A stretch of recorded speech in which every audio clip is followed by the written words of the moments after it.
ajaran 2022-2023, saya ditugaskan untuk menjadi wali kelas 6. Saya juga menanyakan kepada anak-anak tentang harapan dan keinginan mereka. Apa harapan mereka? Apa keinginan mereka? Di kelas yang seperti apa mereka ingin belajar?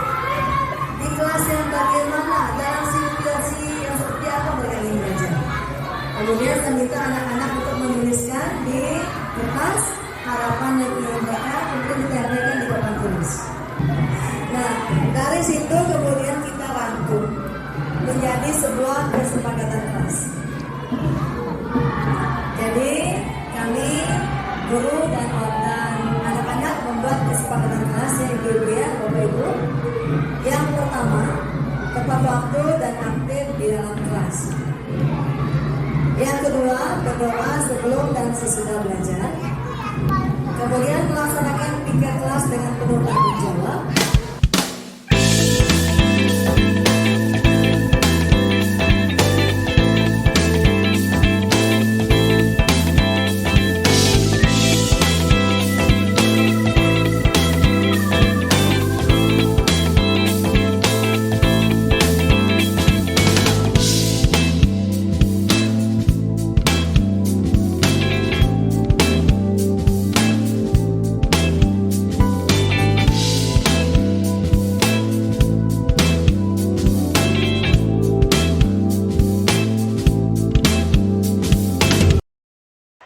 Oke teman-teman, saya punya pantun nih. Mau dengar gak?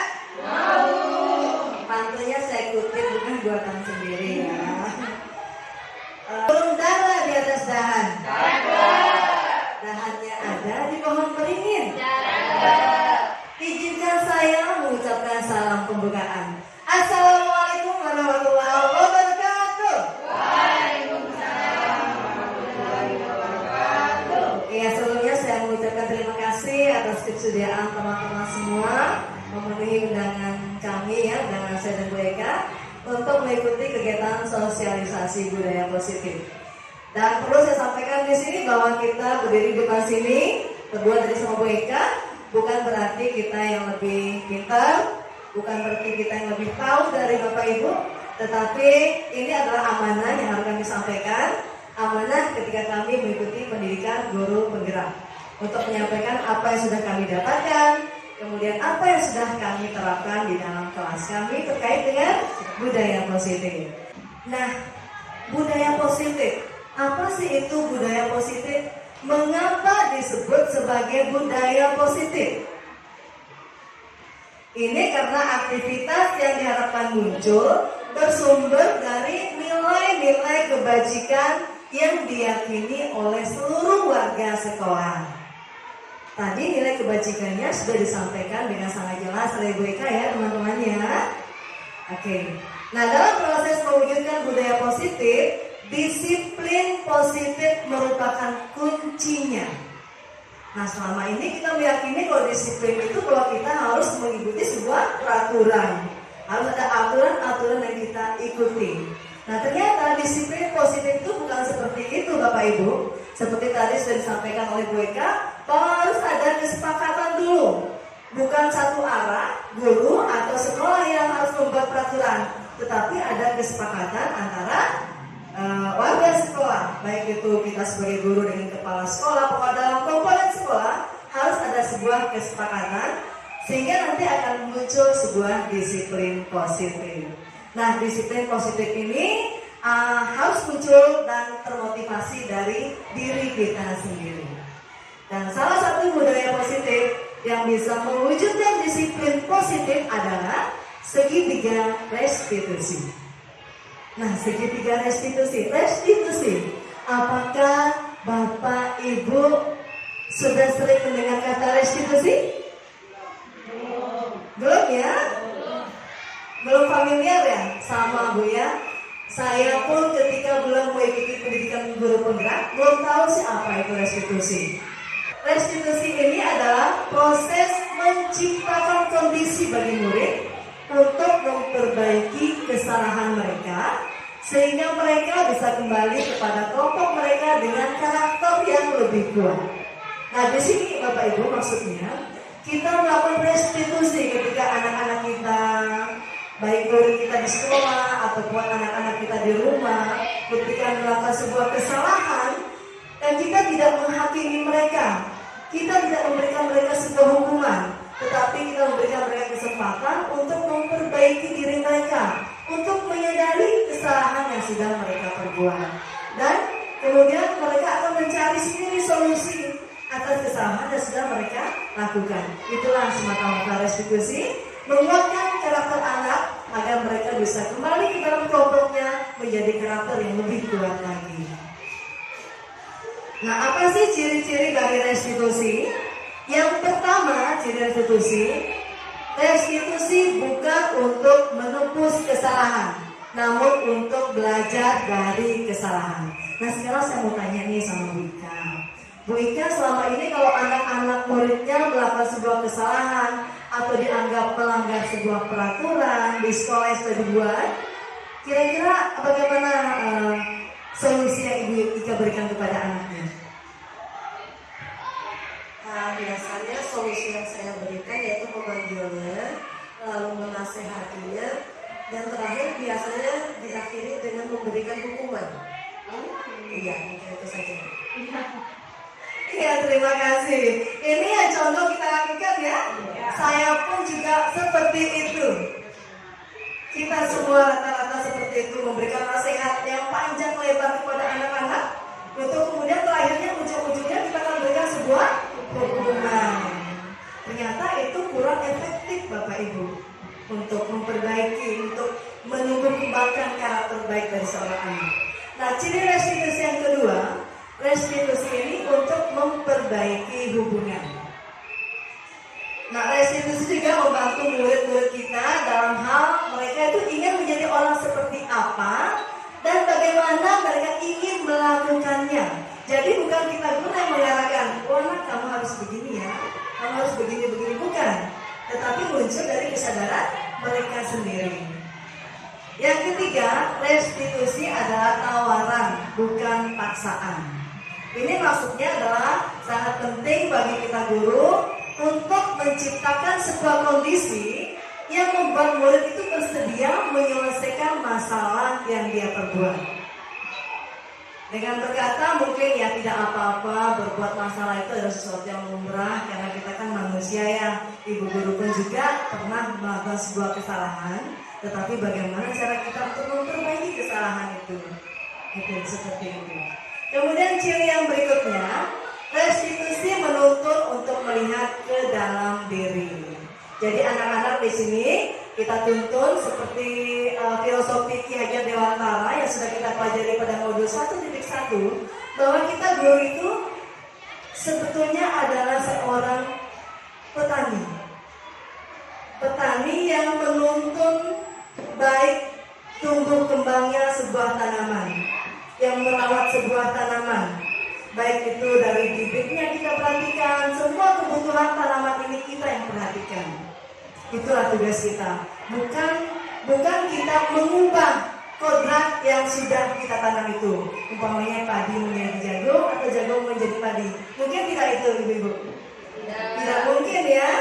Tidak mungkin. Itu sejatinya kita sebagai guru adalah petani yang menuntut tumbuh kembangnya anak sesuai dengan kodratnya sendiri. Karena kita tahu ibu ya, semua kita manusia memiliki karakter masing-masing, memiliki keunikan tersendiri yang tidak bisa kita samaratakan. Selanjutnya ciri berikutnya adalah restitusi mencari kebutuhan dasar yang mendasari sebuah tindakan. Kemudian restitusi diri adalah cara yang paling baik. Restitusi fokus pada karakter bukan tindakan. Restitusi fokus pada solusi, dan yang terakhir restitusi mengembalikan murid pada kelompoknya sesuai dengan karakter yang lebih kuat lagi. Oke, sekarang jika murid melakukan pelanggaran atau kesalahan, tindakan apa yang dilakukan oleh seorang guru sebaiknya? Tolong Ibu Desi.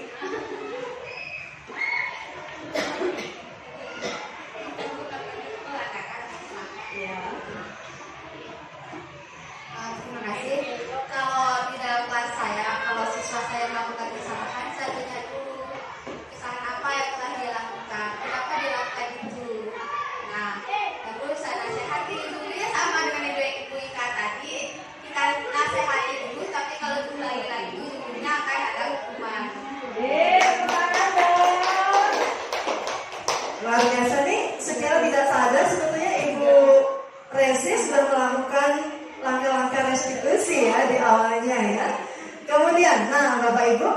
Coba perhatikan kasus di depan.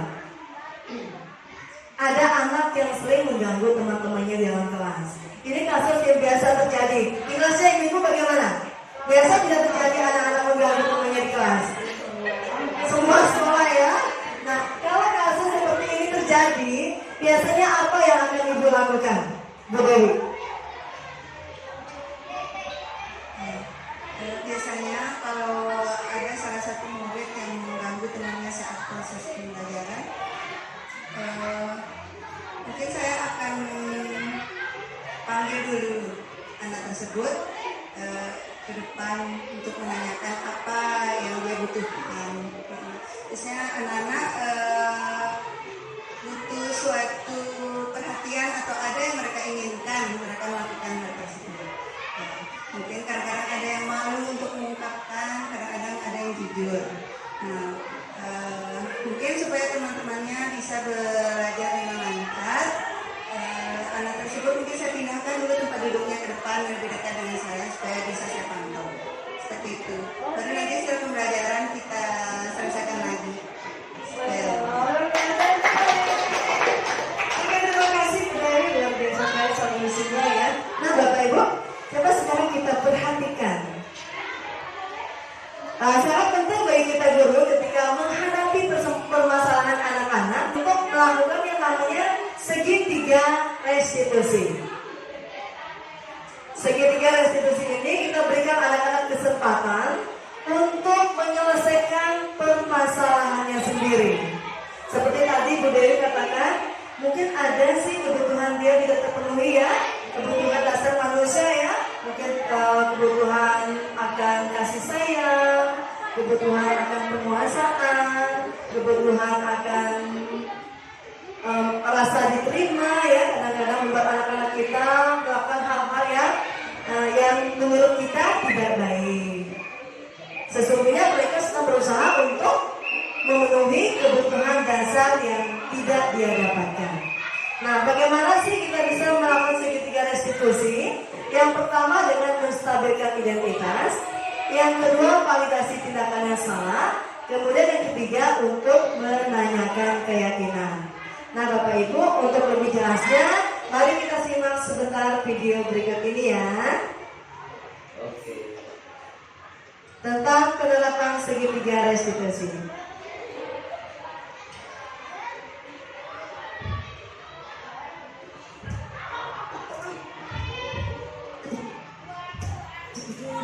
Dan Bapak Guru hebat. Pada video kali ini kita akan membahas tentang salah satu program disiplin positif yang diterapkan di lingkungan sekolah yang dikenal dengan nama restitusi.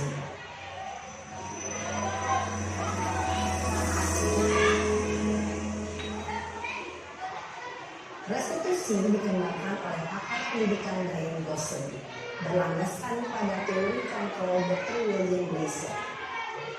Segitiga restitusi adalah suatu proses dialog yang dijalankan oleh guru atau orang tua agar dapat menghasilkan murid yang mandiri dan bertanggung jawab. Pada saat guru berposisi manajer, aspek yang dikembangkan pada murid adalah motivasi intensif, sehingga pemahaman nilai kebajikan dapat tumbuh dan berkembang menjadi suatu kebiasaan positif yang akhirnya membentuk karakter murid. Proses dialog ini terdiri dari 3 langkah yang digambarkan pada ketiga sisi pada segitiga restitusi. Sisi pertama adalah menstabilkan identitas. Sisi yang kedua adalah validasi tindakan yang salah. Dan sisi yang ketiga adalah menanyakan keyakinan. Untuk dan Bapak Guru, berikut ini akan ditunjukkan bagaimana seorang guru berada dalam posisi manajer menggunakan penerapan segitiga restitusi.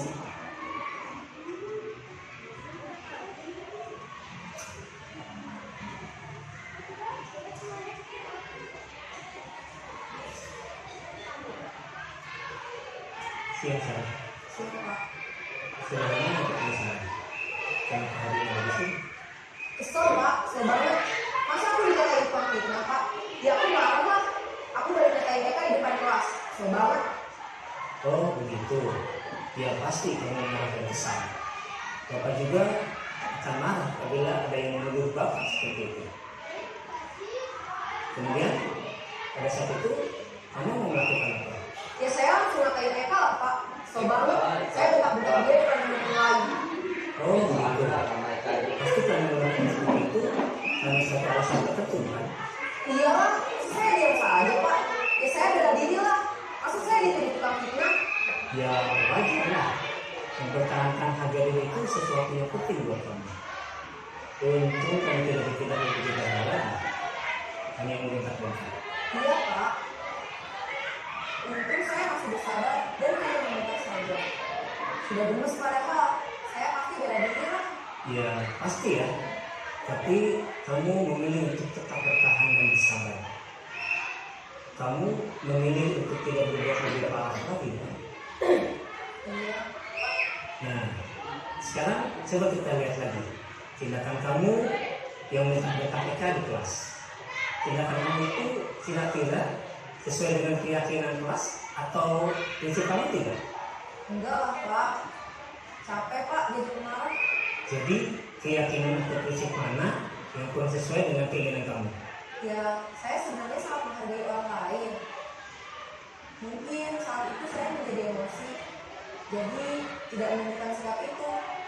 Kamu meyakini tidak? Menghargai orang lain itu penting buat kamu. Yakinlah Pak. Iya, setuju. Kita harus saling menghargai. Namun, ada juga keyakinan yang kita sepakati yang perlu kita jalankan. Apabila kita sedang marah, kan? Ya, saya bisa lebih proaktif, mulai dengan diri sendiri. Saya bisa jadi lebih bersabar, mengambil waktu juga untuk berpikir kalau apa selanjutnya. Kira-kira kamu bersedia memperbaiki masalah ini tidak? Bersedia Pak. Kalau kamu memperbaiki masalah ini, kamu akan menjadi orang seperti apa?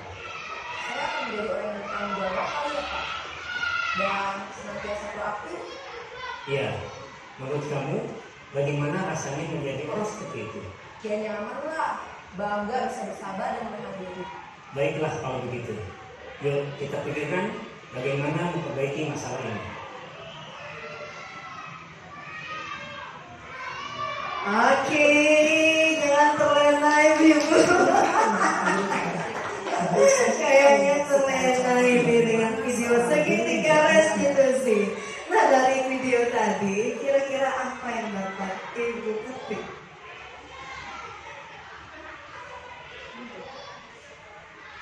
Yang dapat saya petik dari video tadi Bu ya, bagaimana cara setiap kali ada permasalahan yang terjadi terjadi pada siswa kita di kelas, dan umumnya di luar kelas ya, saya juga Bu ya kalau di sekolah itu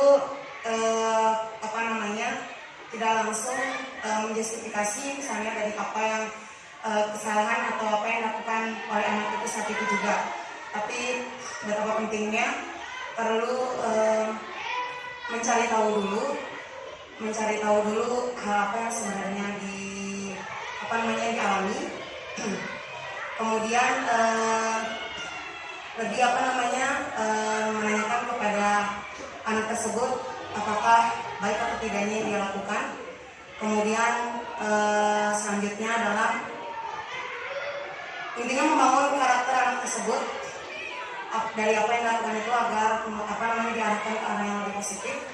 Kemudian selanjutnya setelah itu adalah mencari solusi bersama antara guru dan siswa sehingga terjalin kedekatan secara emosional antara guru dan siswa tersebut. Ini calon guru kita nih. Kalau menurut Ibu Evi, penting tidak sih kita melakukan segitiga restitusi? Terima kasih. Kalau menurut saya sih penting ya, karena untuk membangun keadaan kedekatan ya relasi antara guru dengan siswa agar menjadi lebih baik, kemudian agar bisa menahan diri lebih bersabar, mungkin itu. Baik, terima kasih. Baik ibu-ibu luar biasa ya. Jadi kita dalam menghadapi permasalahan anak-anak yang bagus itu kita sebagai guru bertindak sebagai seorang manajer yang memberikan anak kesempatan untuk melihat kesalahannya sendiri. Kemudian dia harus tahu ada tidak keyakinannya dia yang dia tidak penuhi di situ. Kemudian kita berikan dia kesempatan untuk memperbaiki kesalahan yang sudah dia perbaiki. Jadi bukan hanya sekedar dengan minta maaf saja, tetapi langkah apa yang akan dia ambil untuk memperbaiki kesalahan yang sudah dia perbuat itu, agar kedepannya dia menjadi pribadi yang lebih baik dan lebih berkarakter. Itu harapan kita ya. Oke, yang pertama, langkah pertama dalam segitiga restitusi adalah menstabilkan identitas. Memiliki tujuan untuk mengubah orang yang gagal karena telah berbuat kesalahan menjadi orang yang sukses. Nah, ini pernah saya lakukan ibu-ibu. Sudah pernah saya terapkan di kelas saya. Ketika ada anak-anak saya yang kemarin itu sempat mengganggu temannya di dalam kelas. Kemudian ketika saya mendapatkan materi ini, langsung saya coba terapkan. Dan alhamdulillah hasilnya luar biasa sekali. Anak ini menjadi lebih terbuka, kemudian lebih percaya diri lagi. Kemudian ada perubahan perilakunya dia dalam kehidupannya selanjutnya. Dia tidak lagi mengganggu temannya. Nah, itu mungkin bisa kita terapkan. Kita coba untuk laksanakan di dalam kelas kita masing-masing. Insya Allah pasti akan ada perubahan yang sangat positif di sini. Dan juga kemarin saya pernah juga melakukan restitusi terhadap anak kelas 1. Kebetulan saat itu lagi upacara bendera. Selesai upacara ada yang lapor ke saya, ibu, ada yang nangis katanya. Kenapa nangis? Ditampar sama temennya saat upacara. Kelas 1 SD. Nah, kebetulan adik kelasnya tidak ada sakit. Kemudian saya mencoba handle. Saya panggil anak ini berdoa yang membuat kesalahan tidak mau dipanggil, nangis. Dia yang nangis karena mungkin dia merasa sangat bersalah. Kemudian dipanggil sama ibu guru, dia sudah yakin saya akan dikasih hukuman. Itu keyakinan yang ada pada diri dia. Karena saya suruh panggil anak-anak tidak mau datang, akhirnya saya yang ke tempatnya dia. Ayo nak, ikut sama ibu guru, kok mau? Katanya, kenapa sayang? Nggak mau ikut, tangis nih, air matanya sudah habis nih. Terus saya bilang sama dia, anak sayang, ibu bukan mau cari siapa yang salah. Ibu cuma pengen ngobrol-ngobrol aja kok sama kamu. Bisa nggak kita ngobrol sebentar? Akhirnya dia ikut sama saya, sama temannya ini. Kemudian saya mau menanyakan apa yang terjadi, bukan kesalahan ya. Saya menanyakan ke dia, apa sih yang terjadi tadi di saat upacara kan? Saya pukul teman saya, katanya. Kenapa kok dipukul? Saya tanya gitu. Habis dia ibu main-main di upacara. Nah, seperti itu. Main-main saat upacara dia pukul temannya. Saya tanyakan, apakah memang kamu seperti itu, Nak?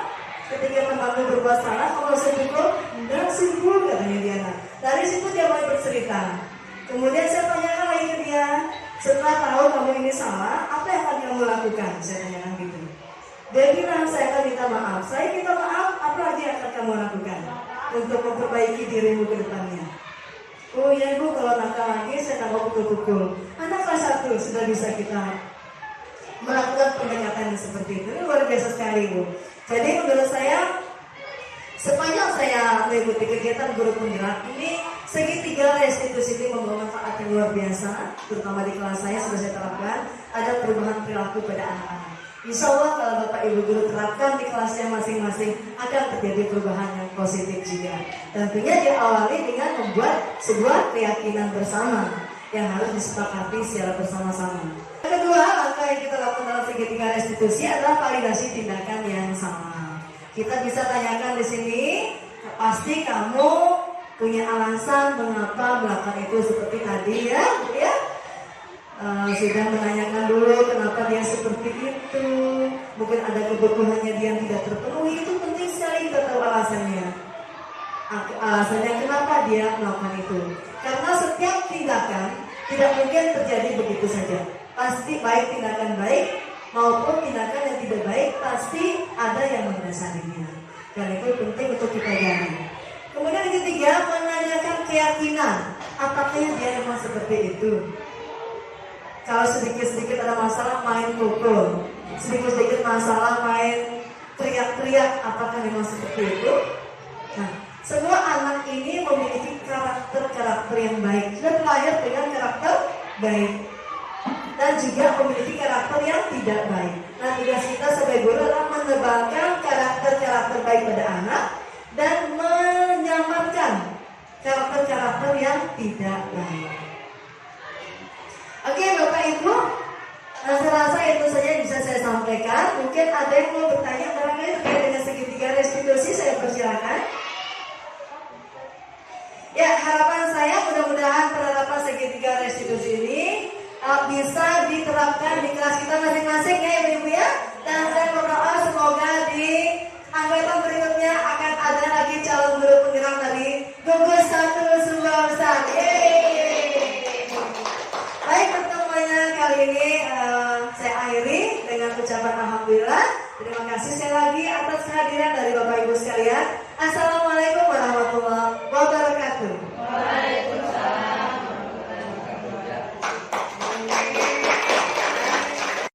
Assalamualaikum warahmatullahi wabarakatuh.